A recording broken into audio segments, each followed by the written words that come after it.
Grüß Gott is apparently an Austrian greeting that's relevant to us right now because I'm currently standing on top of Schlossberg Hill at the base of the Uhrturm Tower overlooking the currently slightly rainy but very beautiful city of Graz, Austria.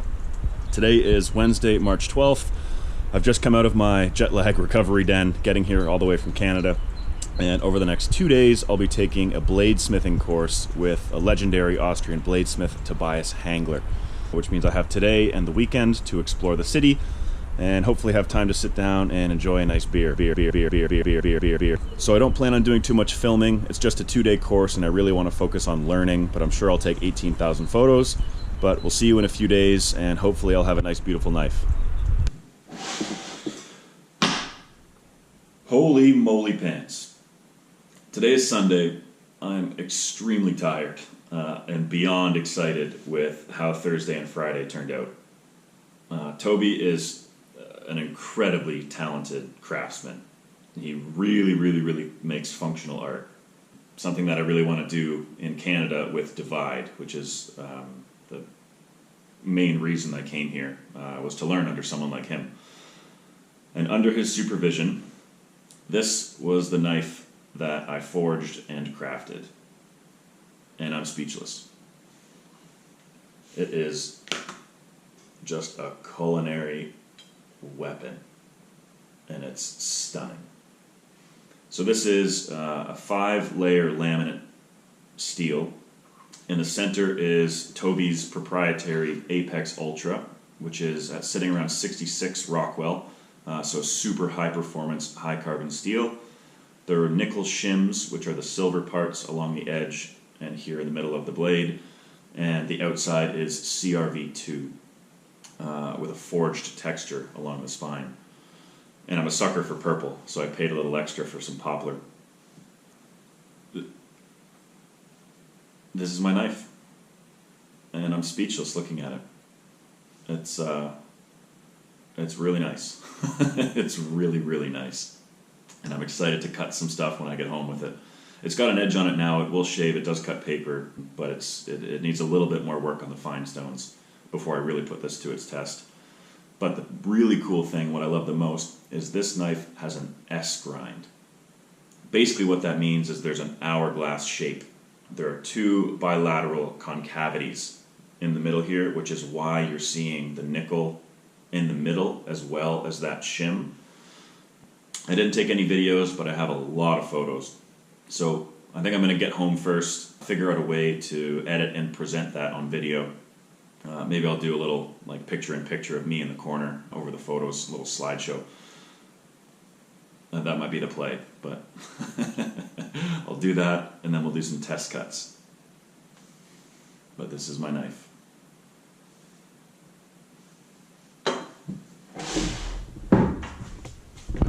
We meet again. I'm back home settled in Canada, and behind me is a taped up tarp to act as a jerry-rigged blue screen so I can do this.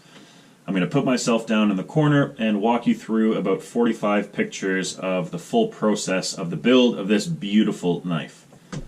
So what we're looking at here is the main forging area in Toby's shop. Down front and center is the 5-burner gas forge, which I found pretty poetic because there were 5 of us in this class. And behind is the black hydraulic 30-ton press, and off to the side is a machine we didn't use. It's a flywheel press, so it's a manual version of something that can squeeze down with a lot of force. And Toby was saying that he hasn't measured it, but apparently on paper that will deliver more than the 30 tons that this hydraulic one will. So he does use that often, but we didn't for the class.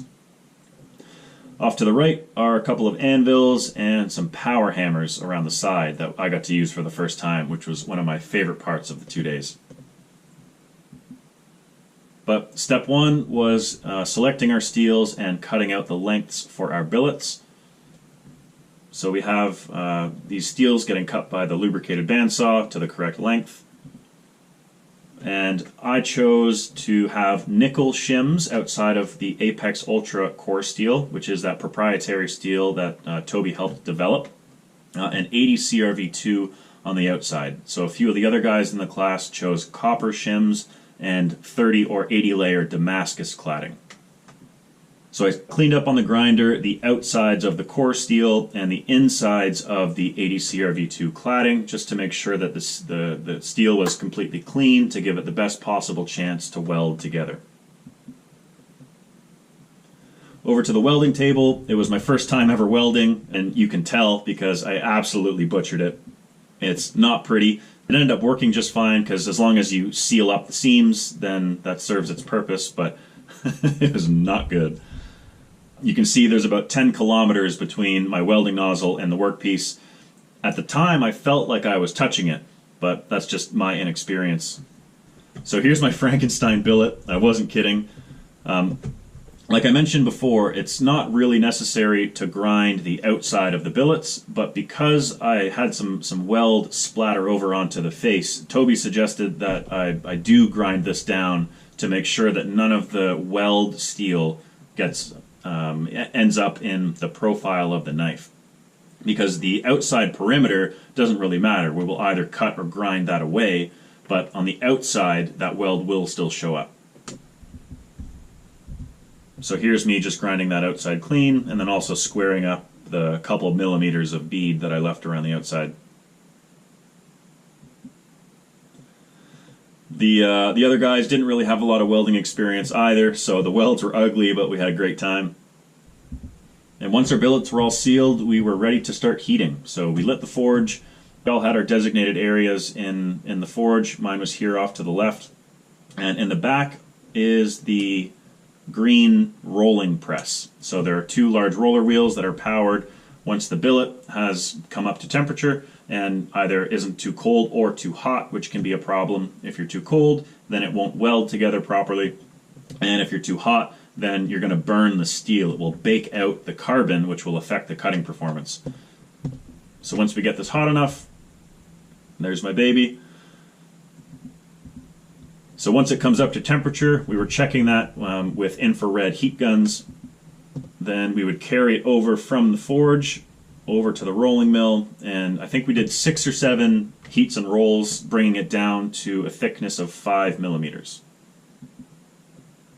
And here's me, just kid in a candy shop, having an absolute blast. It was my first time ever forging, ever welding, ever using tools like this, so I was over the moon. It was so much fun.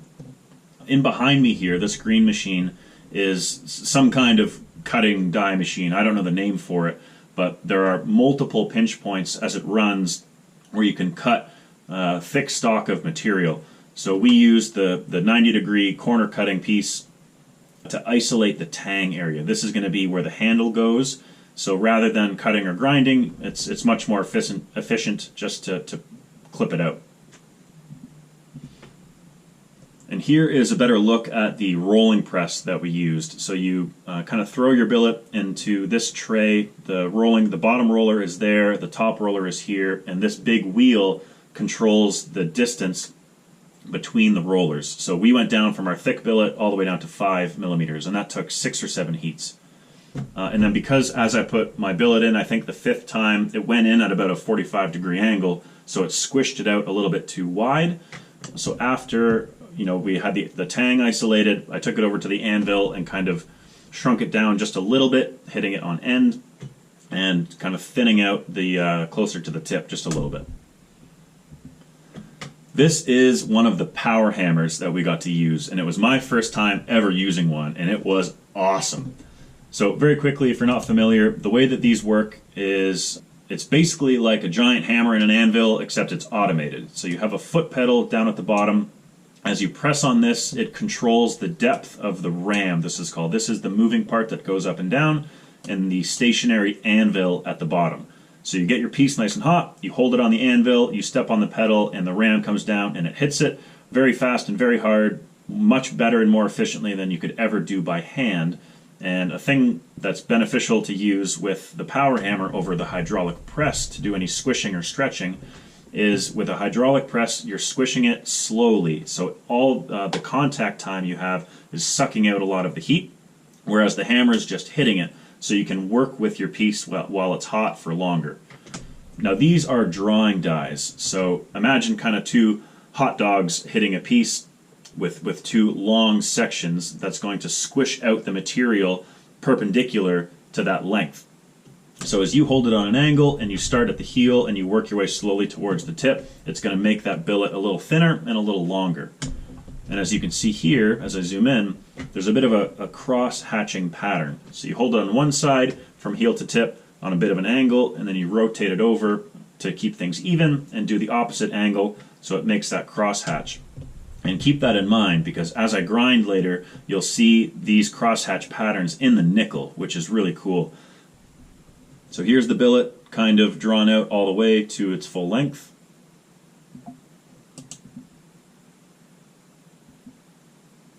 And as it's cooling down, the handle came out of the CNC machine. It's part of their process. You know, we're focusing on the forging and the blade. So I chose to go with a little stabilized poplar burl. Purple's my favorite color, so I went with that one. And I'm just taking a look at what it might look like with the 2mm silver nickel bolster right here. So once the billet was all the way to length, with the handle done and the bolster ready to go, I'm drawing out the profile of the knife that I wanted. So this is a bit of a K-tip gyuto, that kind of blade shape. And as you can see, I didn't center my profile as I was sketching it out on my billet. I pushed it towards the spine.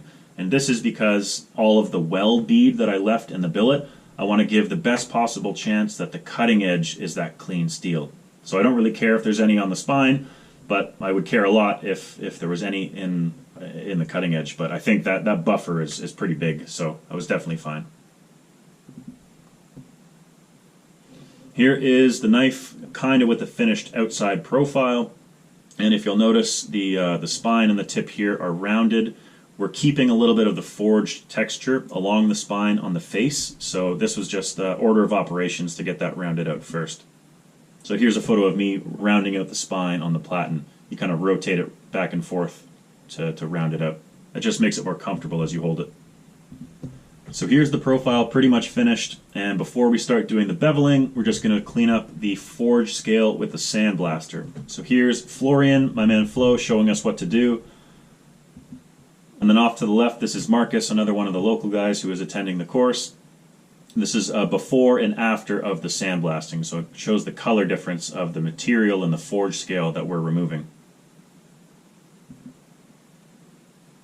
So there's my profile all cleaned up, and the handle needed a little bit more work to fit up.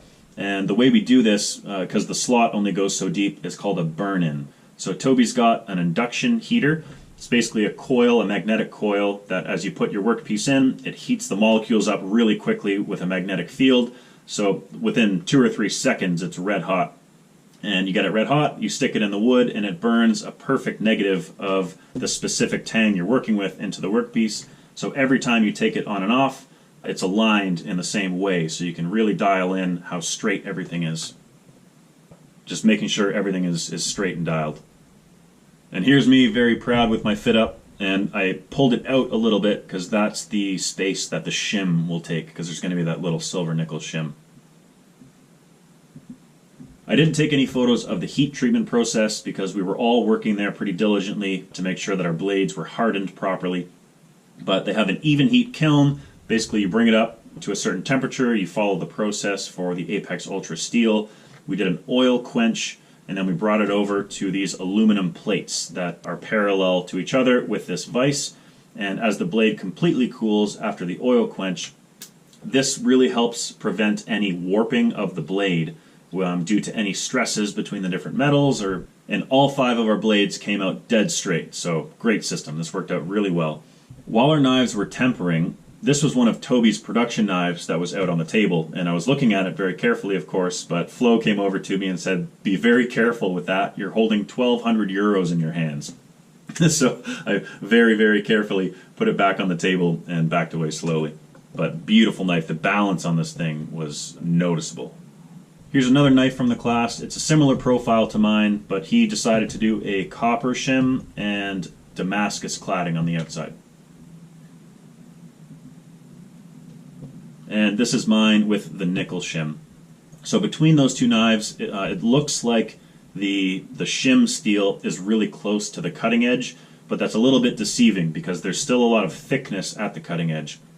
And keep in mind that the shim stock is parallel with the billet. So as you grind in the bevels and the tip gets thinner, the exposed shim will move away from the cutting edge. So at the end, there's a couple millimeter gap between the actual cutting edge and where this shim line is. So this here is probably my favorite photo from the trip. It's because Toby is giving me a one-on-one lesson on the S grind, kind of how he forms that hourglass shape in his knives. So this was super helpful. I learned a lot of information that I'm going to try to emulate back here in Canada. But we did this on one of the early Oliver Tobin bevel jigs. It's actually Toby's design, but they're manufactured by Oliver Tobin right next door. Unfortunately, he was traveling in the United States, so I didn't get a chance to meet him, but I found it pretty cool to be kind of at ground zero where these come from, because they're getting pretty popular right now. So we left the flat bevel down by the edge pretty thick to give myself a little bit of a buffer as I experiment with this S grind. Toby set this initial curved bevel for me to take over, which I expanded pretty decently on one side, but as you can tell, to get a really crisp, clean, even S grind is so difficult, definitely compared to a flat grind. With a flat grind, you can really hold your piece against a flat platen, but with a curved platen, it just adds a little more variability and difficulty in the way you can mess up your grind. So this side was okay. On the other side, I really kind of screwed up here, but luckily we left that extra meat near the cutting edge, so Toby was able to come in after and kind of clean up my mistake here. Once I finished the grind and Toby corrected my mistake, this is the end result of the cross section. So this is looking down the handle of what this blade looks like to cut with. And this is overlaid on the diagram of the different types of edge geometry you can have in your knives. So you can see here there's a symmetrical wedge, and the height of this is probably 1/4 inch. It's not very tall, followed by that hourglass shape I was mentioning. So up to now I've spoken about what the S grind is, but I haven't spoken about why you would want one. And in my opinion, there are 3 reasons. A is going to be cutting performance. With a full flat grind knife, which is probably most common on most chef's knives, when you cut into food, the contact between your food and your knife is 100%. So you get a lot of what's called food stick. You know, if you cut a potato or an onion or something and you pick your knife up, it's stuck to the blade. You have to peel or push it off or continue to cut so new food knocks off the old food. The theory behind the S grind is that the only contact between your food and your knife is the initial wedge, because after this peak here, your food is going to continue to follow that trajectory. So there's less contact and you'll have better food release. So as you're cutting food, you'll pick your knife up and the food won't come with it. Number 2 is going to be weight reduction. You'd be surprised at how much material you're removing down the full length of the blade, so there's a significant difference in the weight of your knife. And 4 is aesthetics. So especially with a material like this where you have a diffusion steel as that shim, not only do you see it along the flat portion, but you also see it in the curve. This is what really gives it a unique fingerprint and makes any knife in this style one of one. Now that's the way I prioritize those 3 things. Someone else might prioritize it differently. You might not care about the weight or the cutting performance, but you love the way that it looks. So it's a sliding scale where A plus B plus C equals 100, and you kind of adjust it accordingly to your taste. So here's a side view of basically the finished bevels, and it's really helpful to have this shim stock as you're grinding to know that you're not grinding too far into the core steel. You know that you're only grinding the CRV2 cladding until you hit the shim stock, so you really make sure you have enough meat and strength between the thinnest part between the 2 concavities. And here it is after the etch. So we have the forged pattern up top, the S grind concavity here, the flat portion of the cutting edge, and the nickel shim showing through. It's just stunning. And here we are with the final dry fit with my logo put in with a fiber laser. And what I really love about this knife in this photo is you can see the parallel lines of the nickel shim as I was grinding. So like I mentioned before, from the power hammer drawing dies, these are where my hammer strokes were on the machine. So you can really influence the look of your knife and your grind based on how you forge. And another photo with the handle on to show the alignment. and a very excited me with the boys at the end of the 2 days. We have Toby on the left, we have Flo on the right, and Sam had already left at this point, I think, so he wasn't in this picture, unfortunately, and my finished knife down the bottom. And this trip was worth every penny. Just an invaluable experience to me personally and professionally. So really, really excited. Couldn't recommend this highly enough. That knife is downstairs right now waiting for us. Let's go cut some stuff. Oh, it's finally time to do some test cutting. I'm very excited. So we've got the new shiny S-grind knife. And for comparison, this is one of my production models, the Tim in CPM 20CV. This is a premium stainless steel, but it's very thin at the edge. These knives are both extremely sharp.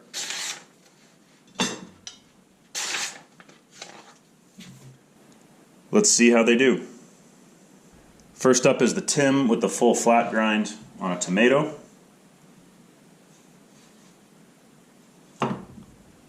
So cuts like butter. But that stick is what I'm referring to when I say food stick. So as you cut through, there's tension there. You see it better with the potato. So as you cut, it cuts really, really well, but the food sticks on the blade. So if all goes well, it shouldn't stick on this one, which it doesn't. So I'll turn this way so the camera can see. But as I cut, it pushes the food slightly to the side, which is just enough that I would say that is a successful test. It doesn't stick at... Oh, I jinxed it. I mean, it is much, much better than with the full flat grind. Because the second you're done, you can lift the food up like this.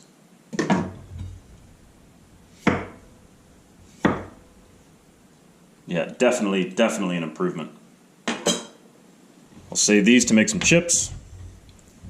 Let's try a nice dense food with the full flat. Again, cuts easy, but sticks.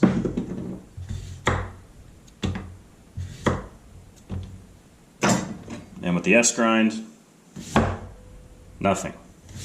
So it really falls over. I think it excels more on a dense food because the wedge forces it to the outside. Incredible. And I'll do one slice each with the onion.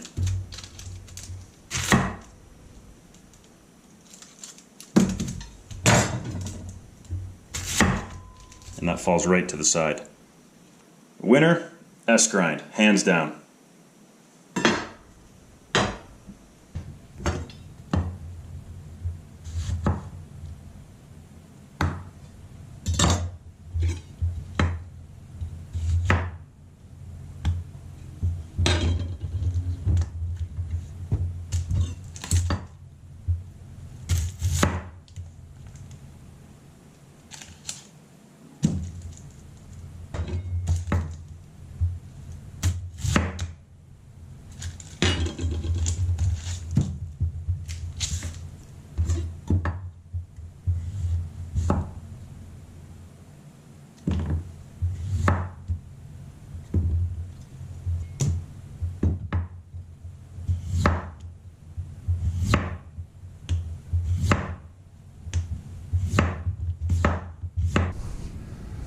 Thank you, Toby. Thank you, Flo. Thank you, Sam, for this beautiful knife. And thank you guys for watching. We'll see you next time.